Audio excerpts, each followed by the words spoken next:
Pourquoi les graines et les plants sont essentiels pour les forêts de demain?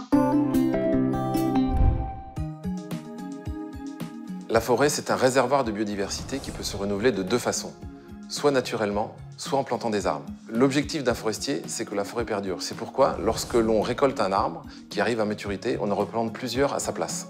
Moi, mon métier de pépiniériste forestier consiste à produire plus de 80 essences d'arbres différents pour qu'elles soient ensuite plantées dans toute la France. Les graines sont récoltées sur des peuplements, c'est-à-dire des parcelles qui ont été repérées par les forestiers pour leur qualité. Ces graines sont ensuite confiées à un pépiniériste qui les travaille pour qu'elles puissent devenir ensuite des plants. C'est un cycle qui dure en général 1 à 2 ans.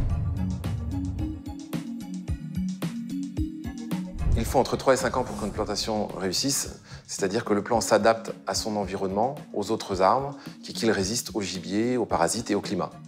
C'est pourquoi on plante entre 1500 et 2000 plants par hectare pour qu'à la fin, il en reste jusqu'à 10 fois moins. De la graine à l'arbre, c'est un processus extrêmement long qui peut durer plusieurs dizaines d'années. Pour le chêne, par exemple, il faut 80 ans.